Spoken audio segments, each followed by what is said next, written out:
Hello সবাইকে, good morning. আজকের ব্লগটা শুরু করছি সকাল থেকে। কেমন আছেন আপনারা সবাই? আশা করছি ভালো আছেন, সুস্থ আছেন। আমিও ভালো আছি। আমি ব্রাইডাল মেকআপ আর্টিস্ট মৌমিতা। গলার স্বর শুনেই বোঝা যাচ্ছে যে অবস্থা কতটা খারাপ। অনেকটা দিন ধরে ঠান্ডা নিয়ে ভুগছি, কিন্তু গলার অবস্থা একদম ঠিক হচ্ছে না। আজকের ব্লগটা সকাল থেকে শুরু করার একটা কারণ আছে, কারণ আমি চাই আমার আজকের এই সারা দিনটা একটা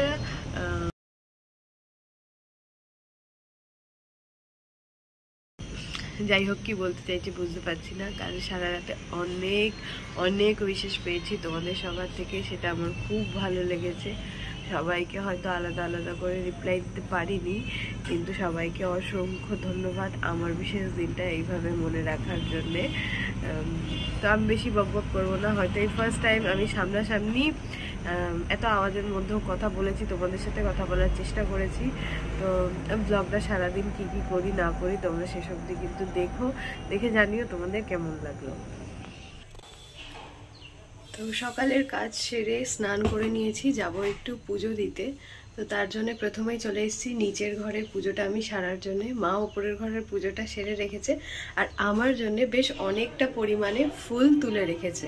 তো আমি প্রথমে আগে ঘরের পুজোটা সেরে নিই, তারপর যাব মায়ের কাছে পুজো দিতে। তো চলো তোমরা দেখতে থাকো।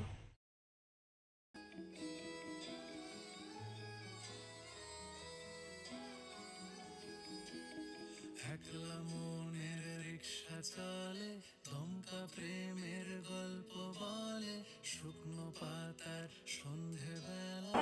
প্রত্যেক বছরই আমি চেষ্টা করি এই দিনটা মায়ের কাছে আসার জন্যে। প্রায় প্রত্যেক বছরই আসি। এবছরও চলে এলাম সকাল সকাল আগে মায়ের কাছে পুজো দিতে। মন ভরে মাকে দেখলাম, পুজো দিলাম। এখন আমি বাড়ি ফেরার পথে। বাড়ি ফিরে এসে প্রসাদ সবাইকে দিয়ে নিজে খেয়ে চলে এলাম রান্নাঘরে। তোমাদেরকে আর কি মিলব? হ্যাঁ, ওই 15 থেকে 20 জনের আয়োজন করা হয়েছিল। তো মা এখানে দেখলাম রাইসের জন্যে কাজু, কিশমিশ, গাজর, বিনস আর মাংসর জন্যে টমেটো, আদা, রসুন, পেঁয়াজ সব কেটে রেখেছে। আমাকে বললো তুই টুকিটাকি কাজগুলো একটুখানি আমাকে করে দে।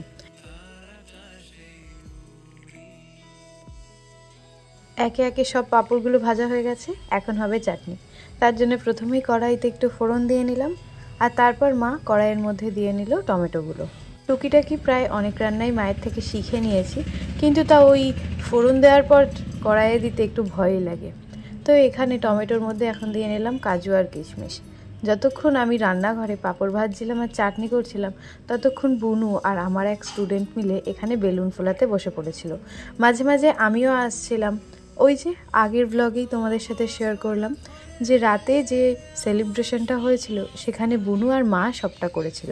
পরদিন সকালবেলায় যা হয়েছিল সেখানে আমি কিছুটা পরিমাণ ওদেরকে হেল্প করেছিলাম। এখানে বুনু বেলুনগুলো ফুলিয়ে ফুলিয়ে স্টুডেন্টকে দিচ্ছে, আর স্টুডেন্ট গিটগুলো বেঁধে দিচ্ছে। যখন দেখছে হাতের মধ্যে অনেক কটা বেলুন জমে যাচ্ছে, তখন ঝটপট দৌড়ে দৌড়ে বারবার রান্নাঘরে আসছিল যে পিসি একটু বেলুনগুলোকে বেঁধে দাও।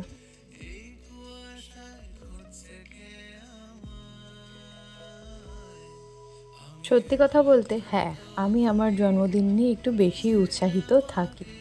তো কি হয়েছে, আমার ভালো লাগে, তার জন্যেই আমি থাকি।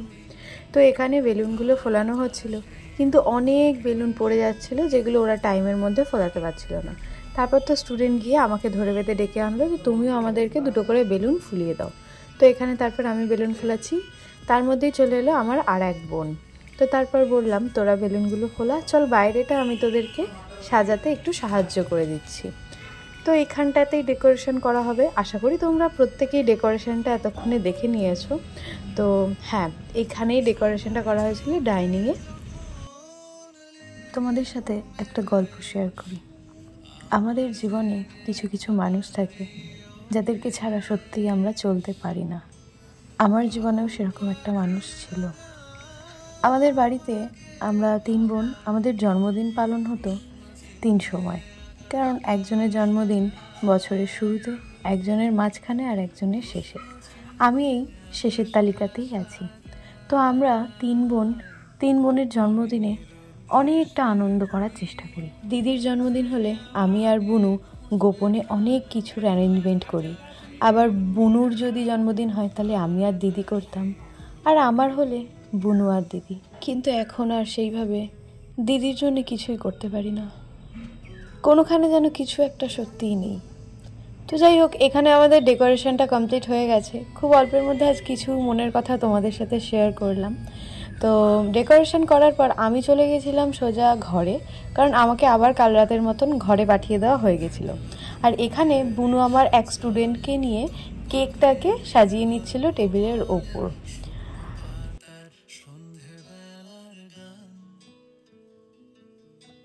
আজকে যারা এসেছিল আমার জন্মদিন উপলক্ষে তারা হলো আমার কয়েকটি বোন আর আমার স্টুডেন্টরা। খুব একটা কাউকে ডাকা হয়নি। আর এদিকে মাও কিন্তু অনেক হেল্প করেছে। রাতে তো প্রায় 12টার পর ঘুমিয়েছে। আর এদিকে বোনেরা সব বেলুন ফুলুন সাজিয়ে ঠাজিয়ে দিচ্ছে।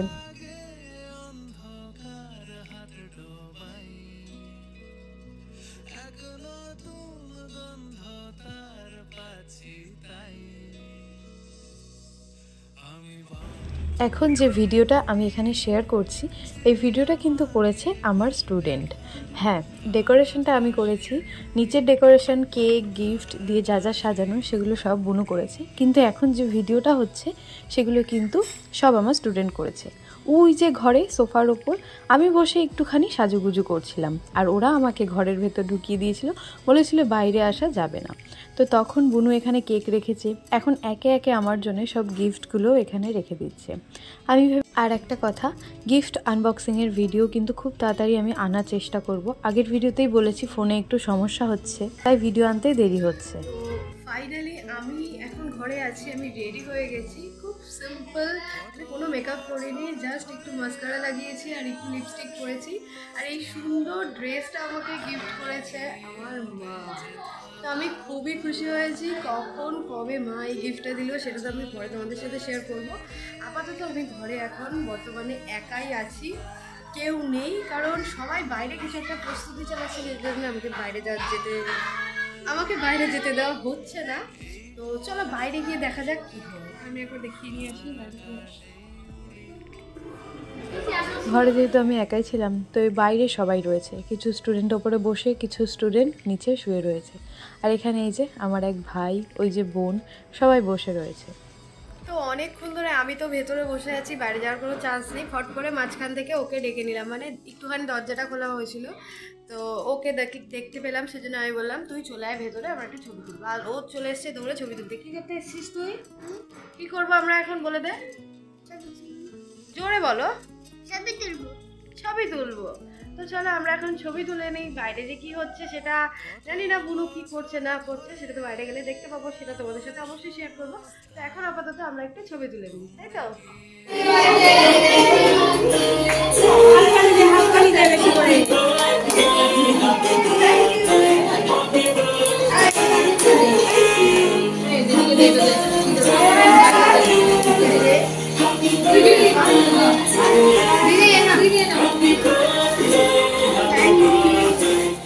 আমি তো এখানে আসার পর প্রত্যেকেই প্রায় আমার হাত ধরে হ্যাপি বার্থডে বলতে শুরু করলো। আমার তো মনে হচ্ছিল মানে কেমন একটা লজ্জা লাগছিল। তো যাই হোক, তারপর গিফট নিলাম, অনেকটা সারপ্রাইজড হয়ে গেলাম আমি। তারপর এলো আশীর্বাদ পর্ব। এখানে মা প্রথমে আমাকে আশীর্বাদ করে নিচ্ছে, আর এরপর বুনু আমাকে আশীর্বাদ করবে।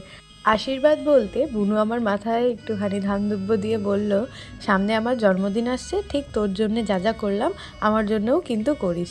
আমি বললাম আচ্ছা ঠিক আছে, আমি কিন্তু কিচ্ছু করব না। তো এই ছিল আমাদের খুনসুটির একটা দিন। সব স্টুডেন্টরা কেমন আমার পাশ থেকে দাঁড়িয়ে আছে, আমার তো দেখে খুবই লজ্জা লাগছিল, কারণ এর আগে আমি স্টুডেন্টদের জন্মদিনে গেছিলাম, আর আজকে ওরা আমার জন্মদিনে এসছে। তো আমি তো ওদের প্রত্যেককে বলেছিলাম যে আমি একটু ছোট্ট করে পিকনিক করব, তোরা সবাই কিন্তু আসবি। তো ওরা সবাই কিন্তু এসে অবাক হয়ে গেছে, বলছে পিসি তুমি তো আগে থেকে বললে না আজকে তোমার জন্মদিন।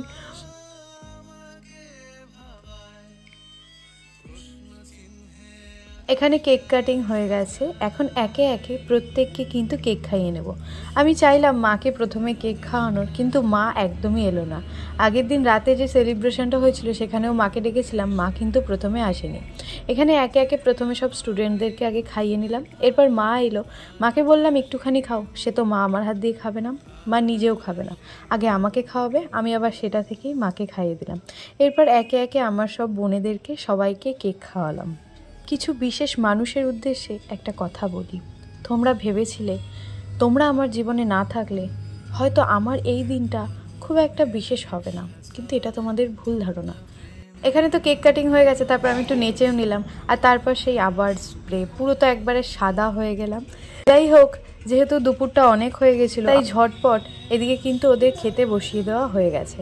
আর আমি আমার এই কেকের ওপর যে নাম লেখা ছিল ওটাকে নিয়েই একটুখানি ডেকোরেশনটা সুন্দর করে ছবি তুলে নিচ্ছিলাম। তো প্রথমে আমার স্টুডেন্টরা বসেছিল, তারপর আর বাকি যত বোনেরা ছিল সবাই বসে পড়েছিল। এদিকে আমার ভাইরাও বসে পড়েছিল, সাথে কাকা এসেছিল, কাকাও খেয়ে নিয়েছিল, এবং তারপর আমি বসেছিলাম সবার শেষে মায়ের সাথে খেতে। তো আজকের এই ব্লগটা আমি এখানেই শেষ করছি। যদি কিছু ভালো লেগে থাকে অবশ্যই লাইক, শেয়ার, সাবস্ক্রাইব করে দেবেন। নেক্সট ভিডিওয়ে দেখা হবে, ততক্ষণ অবধি ভালো থাকবেন, সুস্থ থাকবেন। Thanks for watching.